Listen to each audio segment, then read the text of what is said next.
Alright, let's see the question number 3, JEE Advanced 2023 paper 1.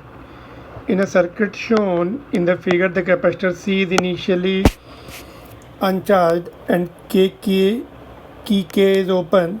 In this condition, current of 1 ampere flows through the 1 ohm resistance. The key is closed at t is equal to t naught. Which of the following statements are correct? E की value दी है, E inverse दिया हुआ है, E -1 is given 0. E की power -1 is given 0.36 है. इसका circuit देखिए, इसमें 4 ब्रांचेस हैं. Let's see how to find out the value of resistance R and current I1 निकालना है.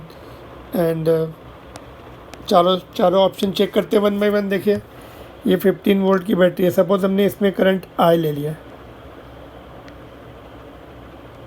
ठीक है, और ये करंट आगे जाके डिस्ट्रीब्यूट हो गया नीचे, इसमें चला गया 1 एम्पियर. तो नीचे वाली ब्रांच ये सर्किट देखो, ये की इज ऑफ है ना, तो ये सर्किट जो है पूरा इनइफेक्टिव रहेगा जब तक की ऑफ है. Circuit is ineffective. अपना सर्किट यहाँ तक है ना. अभी इसमें करंट जो है नीचे वाली ब्रांच में कितना करंट जाएगा, जो नीचे जाएगा वो इसमें आ जाएगा पूरा, सबसे नीचे वाली ब्रांच में नहीं जाएगा. तो इसमें कितना आ जाएगा, I ऊपर से चला 1 एम्पियर इसमें चला गया, तो इसमें कितना आ जाएगा, यहाँ पे लिखते I1 will be how much, I-1. फिर से देखिए, किरचॉफ लॉ लगा रहे हैं यहाँ पर. करंट अब I अप्रोच किया, करंट लीविंग इज यहाँ पे अगर 1 एम्पियर गया तो बाकी इधर आ जाएगा I-1, तो वो नीचे आएगा, इधर तो जाएगा नहीं, इधर टर्न हो जाएगा पूरा. I-1 ampere is coming in the third branch. Now Kirchhoff law लगा सकते हैं, यहाँ से किरचॉफ लूप लॉ लगाएंगे. यहाँ एक इक्वेशन ये बनेगी, एक बड़े लूप की बना सकते हैं, ठीक है. दोनों इक्वेशन को सॉल्व करके हम लोग R निकाल सकते हैं और I भी निकाल सकते हैं, ठीक है, और I1 भी आ जाएगा. 3 पार्ट तो आ जाएंगे. I1 आने से फिर हमें चार्ज भी आ जाएगा, इनफैक्ट, है ना. 3 पार्ट तो सॉल्व हो जाएंगे. 4th पार्ट के लिए हमें थोड़ा सेपरेट करना पड़ेगा.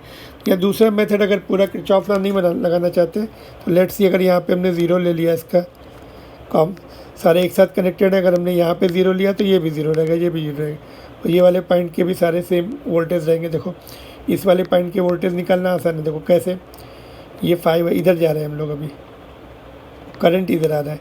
किरचॉफ लॉ से देखो, इधर आए हम, यहाँ पे 5 वोल्ट पे पहुँच गए, और इधर 1 वोल्ट और बड़ा करंट के अगेंस्ट में जा रहे हैं, तो यहाँ पे 6 वोल्ट हो जाएगा. This will be 6 volt. फिर से समझा दो, यहाँ से चलो 0, फिर यहाँ पे पॉजिटिव टर्मिनल से बाहर निकले 5 है यहाँ पर, और यहाँ पे 1 वोल्ट है, ये वाला है ना, करंट के अगेंस्ट में जा रहे हैं तो वोल्टेज ज़्यादा होगा. 5 + 1 6 हो जाएगा. यहाँ पे 6 है तो ये भी 6 वोल्ट होगा, ये भी 6 वोल्ट होगा. अभी काम अपना आसान हो गया. किरचॉफ लूप लॉ से बच गए हम. किरचॉफ लूप लॉ से थोड़ा टाइम ज़्यादा लगेगा, but that is the proper way. In fact ये थोड़े शॉर्टकट मेथड है. If you are not confident, go back to the Kirchhoff law, loop law, उससे करो. अभी देखो, ये वाला करंट, अभी ये तो करंट दिया ही है. अभी ये वाला करंट निकाल सकते, ये वाला निकाल सकते. देखो अभी इसमें ये 6 वोल्ट है, और यहाँ पर 3 एम्पियर है ना, तो ये करंट जो है I1 डायरेक्ट आ जाएगा. अभी I1 will be how much for this branch. देखिए, I1 इज 6/3, 2 एम्पियर, ठीक है. I1 आ गया, बट किरचॉफ लॉ से अगर अपने पास I1 आ गया, देखो I1 कैसे निकाला हमने. अभी थोड़ी देर के लिए इसको मत देखो, फॉरगेट अबाउट दिस. तो ये देखो, ये पोटेंशियल डिफरेंस यहाँ का 6 है, 3 से डिवाइड किया तो I1 आ जाएगा, ठीक है. दैट इज़ 2 एम्पियर, है ना. और बट किरचॉफ लॉ से हमने I1 की वैल्यू लिखी हुई है, ये वाली इक्वेशन भी लिखी है. इससे हमें I आ जाएगा. यहाँ पे देखो, I1 अगर 2 है, इधर से कितना चला, हाँ ठीक है, I निकल जाएगा सीधे. चलो, ये ज़्यादा कॉम्प्लिकेट नहीं करते. I1, ये वाली इक्वेशन लिख रहे हैं हम यहाँ पर. I1 is equal to I-1. ये 2 है, ये I-1, तो I इज इक्वल टू -1 इधर आ जाएगा, 3 एम्पियर. तो ऊपर से 3 एम्पियर आया, ठीक है। तो अभी चेक भी कर लेते सही है कि ये 3 आया, 1 इसमें चला गया, बाकी 2 इसमें चला गया, सही है ना। अभी ये हमें 3 मिल गया है और यहाँ पर रेजिस्टेंस देखो, जैसे 3 एम्पियर। अभी आर निकाल सकते हैं क्या? यस, आर भी निकाल सकते हैं। कैसे? देखो ये 12 वोल्ट है, ये 15 वोल्ट है, यहाँ पे देखो 15 वोल्ट है यहाँ पर, है ना। और इधर कितना ड्रॉप हो गया? 6 बचा है यहाँ पर, है ना। कितना ड्रॉप हुआ? 9 वोल्ट ड्रॉप हुआ यहाँ पे, है ना। कितना ड्रॉप हो रहा है? 9 वोल्ट, क्योंकि करंट इधर ही जा रहा है तो 9 वोल्ट ड्रॉप हो जाएगा। तो आर विल बी 9/3, 3 ओम, ठीक है। यहाँ पे देखो आर विल बी ड्रॉपिंग, देखो फिर से समझो यहाँ पे, चलो देखो ये 0 है, यहाँ पे 15 रहेगा, है ना, और ये 6 है। तो R is equal to 15 - 6/3 current, है ना, potential difference upon current.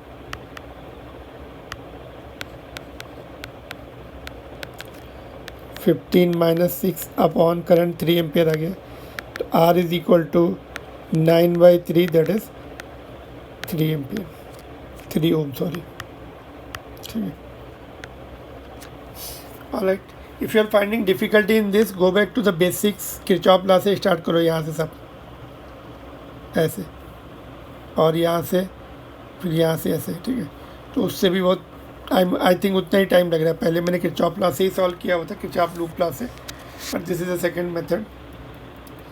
Now R आ गया 3, ये भी सही है।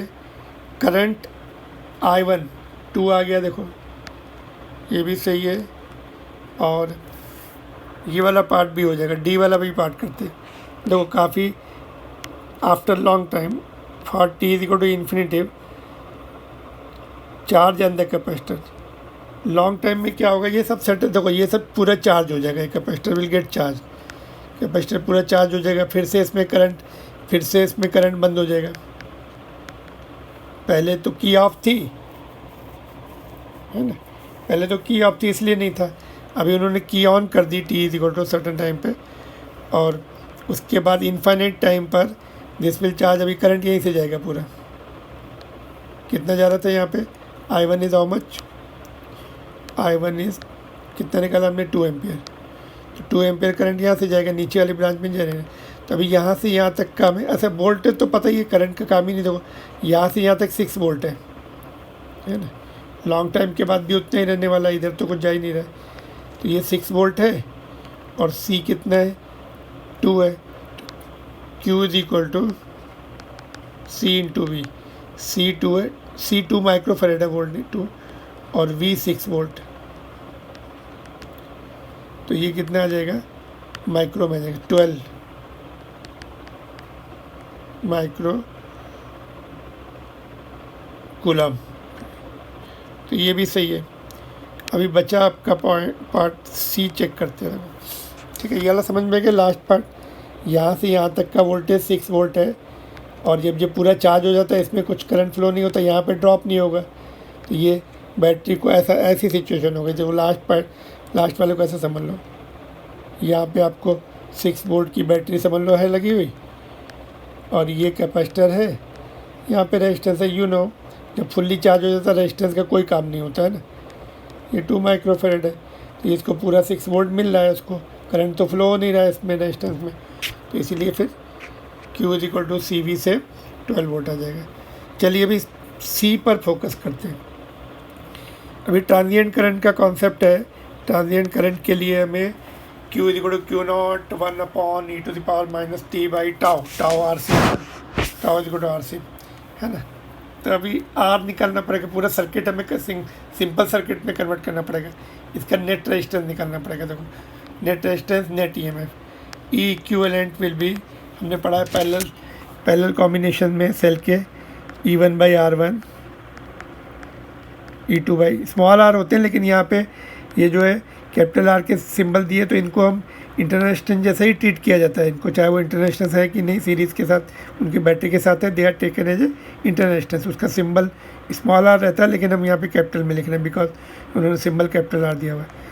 E2 E3/R3, तो R1 R2 R3 उसके जो साथ बैटरी के साथ के रेजिस्टेंस होते हैं वो यहाँ पे 1/R1 plus 1/R2 plus 1/R3।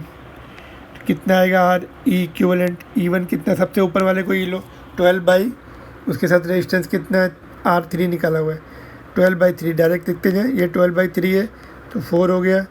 इसमें देखो 5/1, ये 5 हो गया। इसमें 0, ये तो 0 है, 0 समथिंग विल बी 0। और रेजिस्टेंस देखिए 1/R1 1/3 प्लस 1/1 प्लस 1/3, ये तो 9 हो गया। इसका एलसीएम 3 आ गया, देखो 2/3 प्लस 1 है ना, ये कितना 3 एलसीएम आ गया, 1 + 3 + 1, 9 × 3, और ये कितना आ रहा है 5 है ना। तो बैटरी आपकी आ गई है, ये बैटरी एक बार और चेक करना पड़ेगा क्या, ये 1/3 1, ये आर भी अपना 3 आया, 1/3 प्लस 1/3, 3 एलसीएम ले लिया हमने, यहाँ पे 1, यहाँ पे 3, यहाँ पे 1, ये 5/3, 3 ऊपर गया है ना, तो 9 it is coming to be 9, एक minute just hold on, 15 sorry यहाँ पे गड़बड़ हो गया, 15/R, 15/3 था। यहाँ पे क्या आएगा आपका 5 आ रहा है क्या यहाँ पे, यस है ना, तो ये आपका आ जाएगा 10।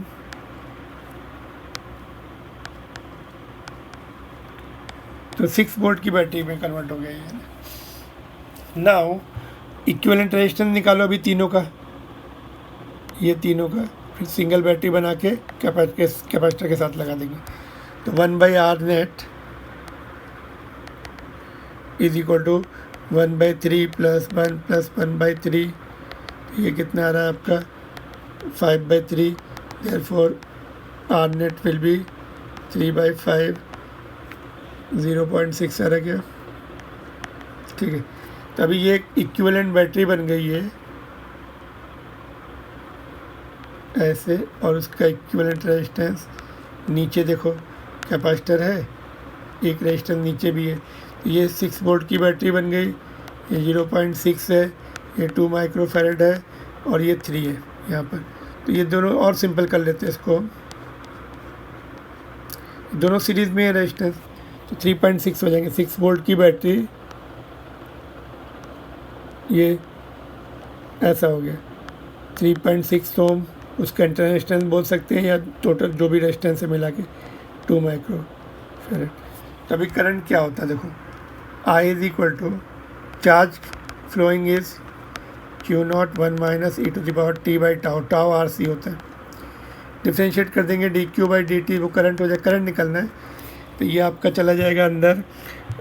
Q0 तो पहले वो हो गया 0, इसका डिफ्रेंशिएशन अभी माइनस माइनस प्लस हो जाएगा, Q0 RC नीचे आ गया, e⁻t/τ, टाउ इज RC, ठीक है। बस अभी वैल्यू पुट कर देंगे, करंट आ जाएगा अभी Q0 is equal to C into peak current, peak charge C into V। अभी यहाँ पे V का कॉन्सेप्ट चेंज हो गया, तो यहाँ पे V 6 वोल्ट है, ध्यान से देखिए, इधर पुराना वाला नहीं है अभी केस, ये हो गया और ये बचा हुआ देखो, तो Q is equal to CV हो गया, नीचे RC है, C कैंसिल हो रहा है ना, e⁻τ, टाउ कितना लेना है देखो 7.2 लेना है, आई मीन टाइम, ये तो इसके बाद का टाइम है ना, ये इनिशियल टाइम था T0, इसके बाद 7.2 लेना है ना। T0 पे ऑन किया, मतलब T0 ऑन करने के बाद फिर कितना टाइम है 7.2 माइनस 7.2, और नीचे R जो है 3.6 है, यहाँ पे देखो 3.6 इंटू C2 है ना, तो ये आपका माइक्रो में ही है, माइक्रो सेकेंड है ना, ये भी माइक्रो सेकेंड और नीचे भी माइक्रो सेकेंड ही आएगा। दोनों R एंड C को मल्टीप्लाई करो, 3.6 इंटू C, तो 7.2 माइक्रो सेकेंड, तो ये कैंसिल हो जाएगा। और यहाँ पे देखो सी भी कैंसिल, तो V/R, V अपना कितना 6 वोल्ट की बैटरी बनी है, फाइनली वो R2 है ना। e⁻−1 बचा है, तो ये 3 R कितना है, R 3.6 है ना, R 3.6 है, तो ये ऊपर 6 है।